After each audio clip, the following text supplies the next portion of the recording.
This is SMNI News Channel. Truth that matters.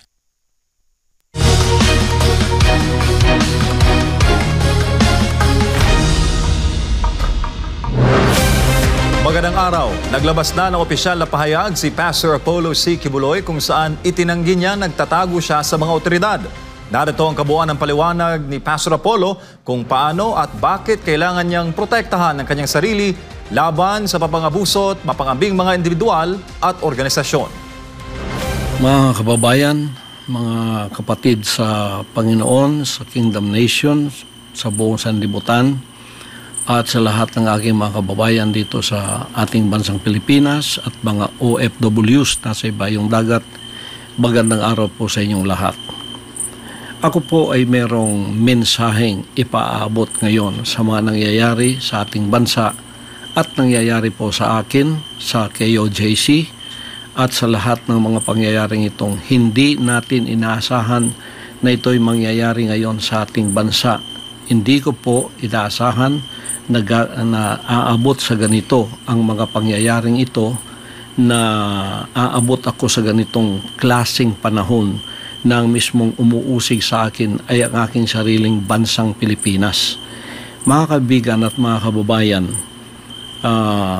ito pong aking kinakaharap ngayon. Paliwanag ko po sa inyo, ako po ay hindi nagtatago sa kasong ito dahil ako po ay may kasalanan. Hindi po. Ako ay umiiwas dahil pinoprotektahan ko po ang aking sarili. Bakit ko pinoprotektahan ang aking sarili? Sapagkat ang lahat po ng nangyayaring ito sa kasong ito, na napakasimple lamang po ng kasong ito. Simple case lang po ito, na 4 ng taon nang nakabinbin dyan sa DOJ. Pagkatapos ngayon ay binuhay na naman nila. Pagkatapos ito ang ginagawa ngayon na sangkalan upang ako ay kanilang habulin. Mga kaibigan at mga kababayan, umiiwas po ako sa pangyayaring ito dahil hindi po katulad ang kasong ito ng kanila ni Congressman Tebes at ni General Bantag. Hindi po. Si General Bantag at si Tebes ang kumakalaban po sa kanila ngayon na tumahabol ay ang gobyerno lamang ng Pilipinas. Ang sa akin po ay complicated, sapagkat meron po akong ginawang kaso sa Amerika. Ang gumawa ng mga kasong ito ay yung pong mga magnanakaw dito sa bansang kaharian na nung sila'y nahuli, lumayas at nag-iwan ng kaso kasi mga abogado po yung dalawa doon. Pagkatapos iniwan nilang kasong ito na ginamit nila itong alias Amanda para ako po ay magkaroon ng kaso dito at dinamay pa yung 5 kong kasamahan na puro inosente. Pagkatapos po pupunta sila ng bansang Amerika ay gumawa na naman po ng kaso doon. Pagkatapos pinaniwalaan naman sila ng bansang puti, sapagkat meron din siguro silang interes sa akin at sa paglago ng bansang kaharian sa Amerika, kaya nagkasundot, nagkasabwat sila, kaya nagkaroon po kami ng kaso sa Amerika. Hindi po namin gawa yun, gawa po nila yun. Pagkatapos nito, hinarap po namin ang kasong yun sa Amerika, 43 counts, kumuha kami ng 22 abogado doon, at tinarap ang kasong yun na meron na pong sagot ang lahat ng kanilang mga inakusa sa amin. Naghihintay na lang kami ng panahon kung kailan yun ang trial mangyayari. At 3 taon na nilang pinopostpone. At least ngayon pong November 5 matutuloy na. Kaya sila po ay wala ng ingay doon sa Amerika sapagkat ito ay naharap na po ng aking mga abogado. Ngayon, naging complicated po ang aking sitwasyon dito sa bansang Pilipinas mulang nanalo si Bongbong Marcos at naging presidente siya. Nang pumunta siya ng bansang Amerika, nagbago na po ang ihip ng hangin kasi nung bumalik siya rito, kaibigan na niya ang bansang puting Amerika, kaibigan na po niya ang bansang ito at inopen na niya ang Pilipinas. Kaya nagkaroon tayo ng mga Amerikanong marami dito. Nandiyan na yung EDCA at hindi lamang po yun na naging open, pati po ako, ang kaso ko, ay naging complicated dahil isinama na po sa sitwasyon na ang mga puting yan ay naririto at ako po ay hiningi na nila sa kamay ng rehimeng Marcos. Kaya noong December 21 o 22, nagkasundo na po yung dalawang yan. Ang rehimeng Marcos, si Marcos mismo, at ang FBI at CIA, nagkasundo na po na ako'y ibigay sa kanilang kamay. Ibigay ni Marcos ako sa kamay ng mga puti. At mula noon, under surveillance na po ako dito sa aking sariling bansa. Diyan sa aking mga compound, meron ng mga drones, araw at gabi. Gawa po ng mga puti yun. Pagkatapos po, naghanda kami kasi ayaw po nila ang tinatawag na extradition. Kasi may extradition treaty tayo. Yun ang legal na paraan para ako ay humarap sa kaso doon sa Amerika using my constitutional rights. Ayaw nilang dumaan doon sa prosesong yon na legal sapagkat magiging matagal daw. Ngayon, mga kaibigan at mga kababayan, bakit po ako ay under surveillance ng mga puti? Kasi ang gusto po nila ay rendition, yung extraordinary rendition, maaring kidnapping at maari pong assassination. At mayroon pa po akong patong na $2 milyong sa ulo ko. Ibig sabihin, 110 million pesos ang reward o ang award noong pwedeng humuli sa akin o kaya pwedeng gamitin para ako ay mapasakamay nila ng mga puting ito. Kaya naging complicated po ang kasong yan sapagkat nung nalaman naming extraordinary rendition ang kanilang gagawin na lulusubin kami na illegal sa aming mga compound, nakita po ninyo naghanda na kami.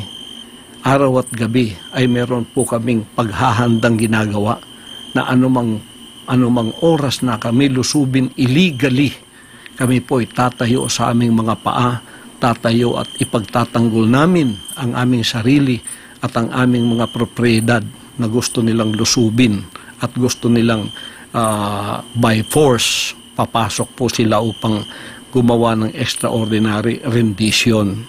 Yan po ay pinatotohanan noong February nung dumating yung 4 kong abogado dito at sinabing ganun nga ang kasunduan nitong rehimeng Marcos at ng mga puting ito na FBI o kaya CIA. Kaya po kami naghanda sa compound namin sa Tamayong, compound sa Davao, compound kahit saan. May mga drones po. Drones yon ng mga puti na nagsusurveillance sa amin. Nung nakita nilang kami handang-handa para harapin sila sa mga illegal na gagawin nila araw man o gabi, ang ginawa po mga kaibigan, pumasok itong playbook nila na noong pang November ay sinabi na ni Maharlika at ng ating VP na tatrabahuin nila ako. Tatrabahuin nila ang kingdom at tatrabahuin nila ang SMNI. Kukuhanin ng prangkisa. At yung mga workers ko, active man o hindi, bibilhin po nila at gagawa sila ng mga kaso laban sa akin na puro kasinungalingan.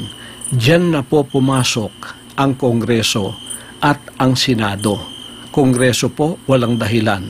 Pinatatawag, pagkatapos ang kanilang playbook, ginawa na kukunin o kaya iligwak ang prangkisa ng SMNI. Lahat po ng pangyayari doon, puro murmuron lang po yun. Pagkatapos ako, pilit nila akong pinaaten. Kahit nakita nila sa mga dokumento na hindi po ako kasali na sa mga opisyal ng SMNI. Pero pinipilit pa rin nilang ako ay pumunta doon. Bakit? Yun po ay patibong. Sapagkat pag anytime pumunta ka doon, siguradong ang endgame ay pupunta ka sa kamay ng mga puti. Extraordinary rendition pa rin. Sa sarili ko ang lugar, gusto nila akong pasukin. Lalo na kung pupunta na ako doon. Iko-contempt ka, pagkatapos dadalhin ka doon sa kanilang presuhan, pagkatapos naghihintay na roon ng mga puti para ibigay ka sa kanilang kamay. Ganon din po diyan sa Senado. Bakit gumawa ng senaryo yan si Risa Hontiveros? Nagbayad sila ng mga bayarang mga former worker ng mga sinungaling na mga witnesses. Nakita na po yan at nadamay sa kasinungalingan si BP Sara at ang ating Pangulong Duterte na puro kasinungalingan ang pinagsasabi nila. At pinipilit ako ni Risa Hontiveros na umaten sa moro-moro at bogus na mga hearing na yon. Bakit po? Isa ring patibong yon, mga kaibigan at mga kababayan. Pagka ako'y umatin doon, siguradong ang endgame po ay babagsak ako sa kamay ng mga puti. Extraordinary rendition pa rin. Nung hindi po nila magawa yun, kahit may mga warrant of arrest na sila, sapagkat hindi ako umaten sa kanilang mga hearing, kasi pinoprotektahan ko yung sarili ko, kasi alam ko ng lahat ng ito ay patibong lamang upang ang endgame ay magawa nga nila na ako ay ilagay sa kamay ng mga puti. Sapagkat ang ating pong gobyerno at ang gobyerno ng mga puting ito ay nagkasabwatan na nga, hawak na nga sa liig ang ating gobyerno rito, kaya itong mga operatibang ito ay ginagamit na lamang whether they know it or not, kapagkat ginagamit na nilang batas laban sa akin upang ako ay kanilang mahuli, upang ako ay kanilang madampot at ibigay na sa kamay ng mga puti. Yun po ang endgame dyan. Extraordinary rendition pa rin yan. Yung sinasabi nilang wala akong whole departure order, pagkatapos sasabihin nilang maging madugo kung sila ipapasok dito sa aking compound, yun po yung mga patibong din. Ang ibig lang sabihin, umalis ka dyan kasi magiging madugo. Lalo pa kung hindi aalis. Kasi ako'y tatayo sa mga illegal na activities na gagawin nila ng paglusob. Sabi nila, wala na ka namang whole departure order. Ang ibig sabihin, pwede kang lumabas ng bansa. Patibong din po yun. Sapagkat sa immigration pa, doon ka na huhulihin at ilalagay ka sa kamay pa rin ng mga puti. Yan po ang endgame dyan. Endgame dyan. Nangingialam po ang bansang ito. Ang bansang puti ang nangingialam sapagkat naging kasabwat na ng ating pamahalaan ngayon dito sa ating bansa. Kaya ang nasa likod po ng lahat ng ito ay ang mga puti. Ang mga drones na yan, surveillance na yan, CIA po yan, mga FBI po lahat yan. Ayaw nilang dumaan sa prosesong tama. Gusto nila extraordinary rendition. Bakit po? Sapagkat yan ay maaring kidnapping, maaring assassination, sapagkat pagka ako'y napunta sa kanilang kamay, sabi pa ng isang kaibigan ko sa Amerika dito, huwag mong asahan na ikaw ay babalik pa. Mababalitaan na lang namin na ikaw ay namatay sa pamamagitan ng natural causes na tulad ng heart attack. Ganyan ang mangyayari sa iyo. Playbook po yan. Playbook po yan. Yan po ay playbook ng CIA at ng FBI na nasa likod ng lahat ng ito. Puti po ang nasa likod ng lahat ng itong nangyayari sa akin ngayon. Kaya naging complicated kasi naging kaibigan nila at naging kasabwat ang rehimeng Marcos, ang administrasyong Marcos at sila mismo, si Marcos mismo, ang pinagkanulo ako at ibinigay sa kamay ng mga puti. Naggagawin na nila ang gusto nilang gawin sa akin sapagkat ayaw nila yung kaso doon sa Amerika na mapapahiya siguro sila. Ganito po ang mga senaryo ngayon na nangyayari ngayon sa ating bansa. Nung hindi po nangyayari ang lahat ng ito, hindi ako kumagat sa kanilang mga patibong. Anong ginawa nila? Binuhay nila ang kasong sobra 3 taon nang nandyan sa DOJ na mismo si Secretary Remulla noong nanalo na si Bongbong Marcos at hindi pa pumunta ng Amerika, sinabi niya, very dismissible itong kaso na ito. Dismiss na ba natin, Pastor? Sabi niya, wag muna kasi para merong katuwiran ka na para sa extradition na meron kapang kaso dito. Dismissible po yan. Kaya binangon yan. Ngayon, ginawa pang complicated. hinati po. Isang kaso lang po yan, hinati. Ang kalahati dito sa Davao, ang kalahati dyan sa Pasig. Ito ay panggigipit at pagpapahirap. Tingnan po ninyo, noong implement nila yung warrant of arrest, dito po sa kasong itong binuhay nila, dismiss na po yan. Mag-apat na taon nang na-dismiss yan. Dapat nga wala ng prosecution, wala ng kaso yan. Dapat binasura na yan kasi fail to prosecute yan eh. Failure to prosecute. Kailangan ibasura na yan ayon sa batas. Pero binuhay. Pagkatapos nag-announce na si SOJ Remulla na ito ang mangyayari. So ito dito sa Davao available, ang dito naman sa Pasig, hindi natin alam kung ano, pero merong kalahati ng kasong ito nandyan sa Pasig ngayon. Ngayon, because we are law-abiding, nung lumawas ang warrant of arrest na ito pong 5 kong kasamahan na puro mga inosente, dinamay noong mga dissidents na lumabas dito, yung mga magnanakaw sa kaban ng Bansang Karian, pagkatapos lumayas at pinapaniwala itong mga puting ito na gumawa rin ng kaso sa Amerika, ay ganito po ang nangyari. Kayon, iniwan nila yan dito. Simpleng kaso lang po yan. Napakasimple.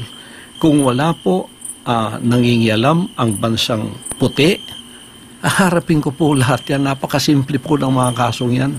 Napakasimple po niyan. Kaya lahat na ginagawa nila sa Kongreso, sa Senado, puro po yan patibong. Hindi ko alam kung ang $2 million, which is 110 million pesos, nasa kamay na ng mga atat na ito na maging award nila. Kaya atat silang ako ay kanilang madampot, mahuli. Nakikinig ngayon ng PNP, NBI, CIDG. Baka hindi niyo alam ang mga bagay na ito na kayo ay sumusunod lamang at hindi nyo alam ang mga bagay na ito na sinasabi ko. Dapat malaman ninyo na itong kaso kong ito complicated sapagkat 2 bansa ang nagkasabwat. Bansang puti at bansang Pilipino ang nagsabuatan para ko'y damputin at ang endgame ay extraordinary rendition, which may be kidnapping and which may be assassination. At ako ay very inclined na assassination talaga ang mangyayari sapagkat para bang iniisip nilang ako ay mayroong kinalaman sa politika dito at ako'y hadlang sa kanilang mga plano na politikal. Ay hindi ko po kasalanan maging kaibigan ko si Pangulong Duterte. Bata pa po kami, magkaibigan na kami. Prosecutor pa lang siya, magkaibigan na kami. Hanggang ngayon, hindi ko po kasalanan yun, hindi rin niya kasalanan yun. Bakit ninyo ginagawang kasalanan para sa amin yan? Hindi ko rin kasalanan naging politiko siya at hindi ko rin kasalanan na ako ay naging isang ministro ng kingdom at lumago sa buong sanlibutan. Hindi ko rin kasalanan yon. Ngayon, ginagawa ninyong kasalanan sa amin yon.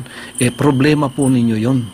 Ngayon, ako po ay hindi nagtatago sa kasong itong napakasimple. Malayo po yun. Kayang-kaya ko pong harapin yan. Kaya ko nga harapin sa Amerika kung dadaan lang sila sa tamang proseso. Ito pang sa aking sariling bansa. Naging complicated po ito sapagkat ang lahat ng ginagawa nilang ito, patibong po. Bakit ginawa nilang available dito sa Davao? Para ko'y lumitaw at pumunta doon. Tapos naghihintay yung sergeant at arms na may warrant of arrest. Dadalhin din ako sa Maynila. Pagdating doon, yun po ang endgame, extraordinary rendition pa rin, babagsak pa rin ako sa kamay ng mga puti, gusto ko bang o hindi. Dito nga sa aking compound, sinusurveillance ako kung paano nila akong pasukin, lalo na kung akong kusang loob pupunta doon na para kang manok na pumunta sa bitag na alam mong bibitagin ka. Kaya hindi po ako nagtatago ng dahil sa ako'y may kasalanan. O kaya ang aking mga kasamahan na kawawa naman, tingnan ninyong ginawa sa kanila, pinasuot ng orange na para bang may mga kasalanan na sila, sapagkat yan ay proseso, nagpapasakop po kami, law-abiding po kami, for nation building po ang aking pakay. Ang aking pong ministry mapayapa, walang nangingialam po. Kami ay tumutulong sa ating bansa. Alam po ninyo lahat yan. Hindi ko na dapat i-explain lahat sa inyo yan. Ngayon, bakit po ako ay hindi pupunta doon? Simple lamang po yan. Available eh. O pagkatapos, simpleng kaso pa. Pero ang endgame, dadalhin ka rin sa Maynila. O dadalhin ka rin doon. Kaya hindi ka nila mapapunta doon sa Senado. Ganito yung kanilang endgame. Doon pa rin ang bagsak ko. Ang katapusan, extraordinary rendition pa rin. Babagsak pa rin ako sa kamay ng mga puti. Mga kaibigan, yan po ang iniiwasan kong mangyayari sa akin sapagkat I am preserving myself.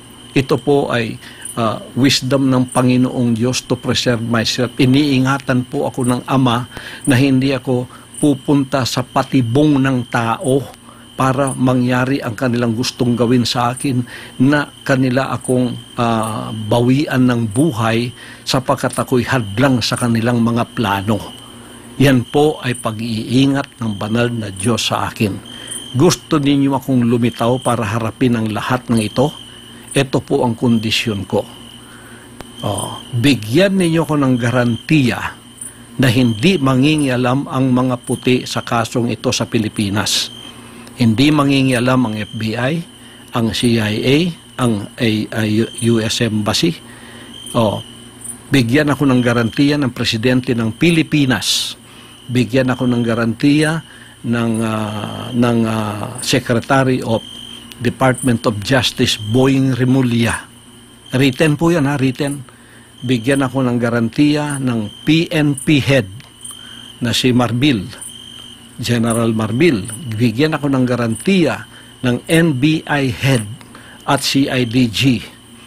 May garantiya na hindi mangingialam ang Amerikano at walang mangyayaring extraordinary rendition. Ako po ay lilitaw at haharapin ko ang lahat ng kasong yan kahit saan nyo dalhin dito sa Pilipinas, maging Pasig man o maging dito man. Pagkatapos, si Hontiveros dyan sa Senado, ihinto mo na ang iyong murmuro na hearing. Dumiretso ka na sa korte. Tulungan mo yung mga sinungaling na mga witnesses na yan na gumawa na sila ng affidavit sapagkat idagdag mo na yan sa kaso. Doon din ang bagsak natin, kaya doon ka na pumunta. Huwag ka nang magpa-arte-arte pa dyan sa Senado. Ang dami mong arte. Ako ang ginagamit mo. Para ikaw ay pumunta sa mas higher position. Alam ko na ang galaw mo. Alam ko na yung style mo. Puro sinungaling ang kasama mo. Sa sino ka? Kung ikaw kumuha ka ng sinungaling na mga witnesses, ano ka? Di ba sinungaling ka rin? Kaya huwag ka na mag-inarte dyan. Pumunta ka na doon sa korte sapagkat hindi ka naman korte. Ngayon, kung gusto mo ako talagang pilitin pumunta riyan, gumawa rin kayo ng nararapat. Yung 17 conditions ko, harapin ninyo yon para pantay tayo dyan sa Senado mo. Malabo nang mangyari yun kasi muro-muro na lahat ang ginagawa ninyo. Extraordinary rendition pa rin ang bagsak natin. Bagsak pa rin yan, nasa kamay ako ng mga puti. Yun pa rin ang endgame. Hindi ko alam kung ang $2 million ay nasa kamay na ng mga taong itong atat na ako'y kanilang madampot, makuha at sila ang makikinabang sa perang ito. Hindi ko alam. Pero yun ang endgame na alam kong mangyayari. Kaya umiiwas ako sa injustice na yan. Kung hindi po ninyo magbibigay sa akin in a written form ang mga kondisyones na ito mula sa Office of the President, mula sa Office of the SOJ, mula sa Office of the PNP and the NBI and the CIDG, hindi po nyo makikita ang pagmumukha ko. Kung ako imamanhunt ninyo tulad ng sinasabi ninyo na para bang ako'y talagang kriminal. Hindi naman ako drug lord. Hindi ako sumisinghot ng drugs. Hindi ako drug lord. Wala ako dyan. Itong kaso lahat na sinabi sa akin na puro accusation. Akusasyon po lahat yan. Gawa-gawa lahat yan. Tapos ginawa na ninyong totoo. You tried me by publicity.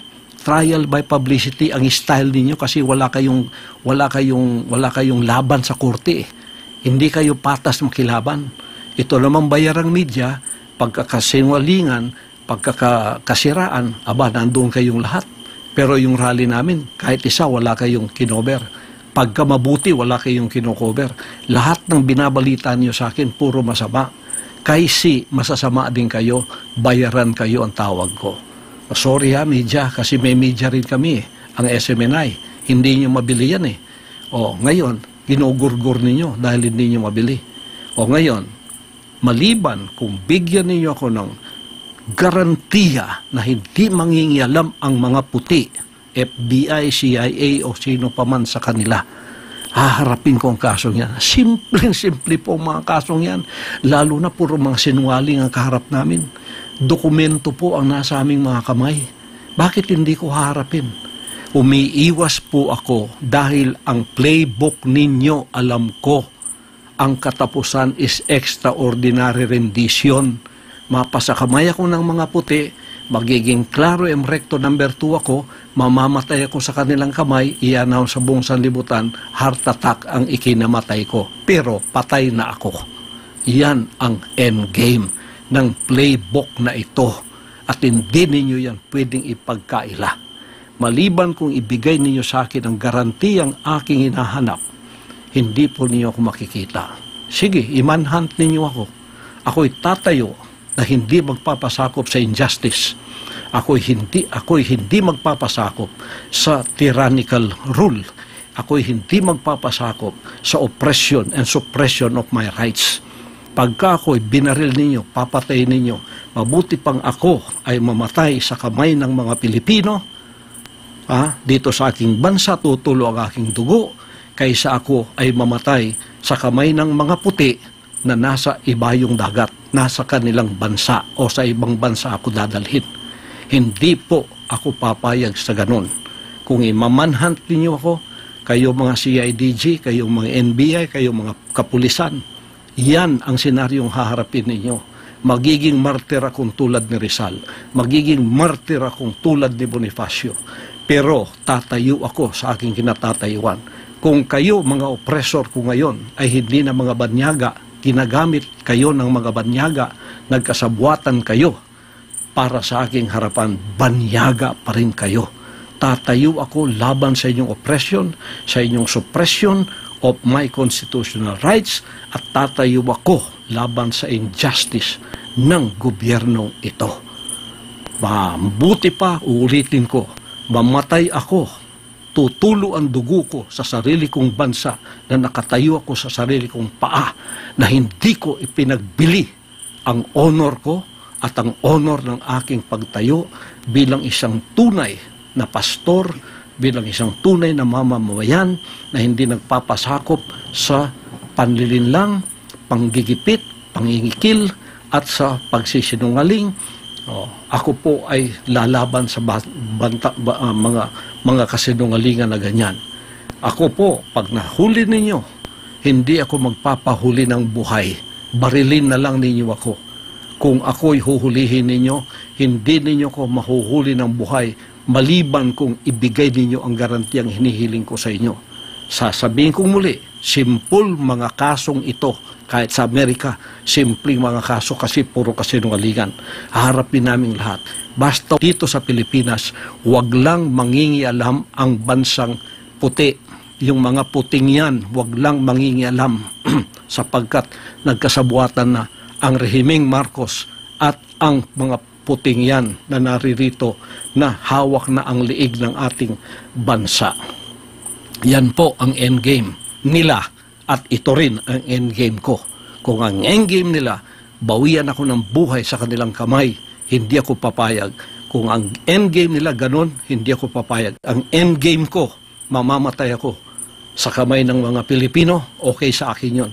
Basta nakatayo ako sa aking sariling prinsipyo, values, hindi ko pinagbili. Bansang kaharian. Tandaan po ninyo, ako'y mamamatay with honor. Tatayo ako para sa mga ginipit, kinunan ng katarungan, kinunan ng hustisya sa bansang ito. Dito tutulo ang aking dugo. Dito ako mamamatay. Bahala na. Basta Pilipino ang papatay sa akin, okay sa akin yun. Yun lang man po.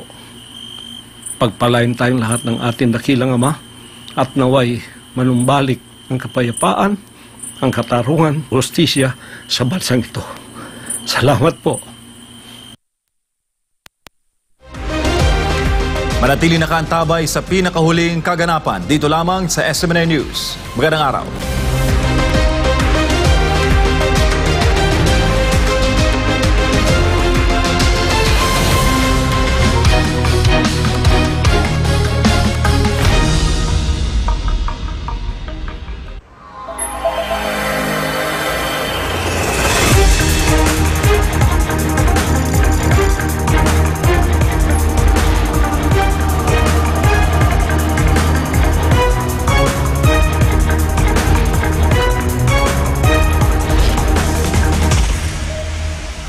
This is SMNI News Channel.